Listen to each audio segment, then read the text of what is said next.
So hello family, welcome to my channel পোতা with Lata my village. তো অবশ্যই আমার ভিডিওটা যদি ভালো লাগে থাকে তো চ্যানেলটাকে সাবস্ক্রাইব করতে ভুলবে না, আর ভিডিওটা লাইক করতে ভুলবে না। তো চলো, দেখো প্রায় 11:30 বাজতে যায়। তো এখন আমি রাত্রিরে বসে বসে মেহেন্দি পরছিলাম।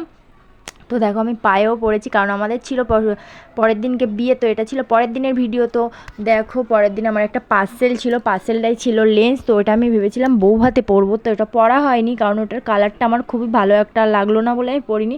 তাও একবার পরে চেষ্টা করবো পরবো। তো এখন এই বিয়েতে আর পরা হলো না। তো দেখো আমি বিয়েবাড়ি যাওয়ার জন্য এবারে গুছানো শুরু করব। তো তারপর আমার আর ভিডিও করা হয়নি সারাদিনে। তারপর হলো সন্ধেবেলার ভিডিও। তো মানে সাজতে এতটাই আমি ব্যস্ত হয়ে যাই, আর আমার চুলটা হেয়ার স্টাইলটা করতে আমার এতটা ডিস্টার্ব হয় না, তো আমি বলে বোঝাতে পারি না। আমার চুল লং হেয়ার, তো এই যে আমি চুলটা বাদ দিলে আমার ভীষণই অসুবিধা হয়ে যায়। তাও দেখো যেভাবে বেঁধে নিয়েছিলাম, কারণ বিয়েতে বেশি লোক ছিল না, অল্প লোক ছিল। তো দেখো আর এদিকে মালাবদন চলছে, আর যখন সিঁদুরদান ছিল তো তখন আমি খেতে বসেছিলাম বলে আর ভিডিওটা করা হয়নি, কন্টিনিউ করা হয়নি। তো ওইদিকে মালাবদনটা চলছে, তো দেখতে থাকো তোমরা ভিডিও।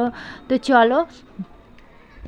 তো আর বিয়েতে খাওয়া দাওয়া ছিল, মানে সেটাও আর তোলা হয়নি। তো ছিল ভাত আর যা যা থাকে,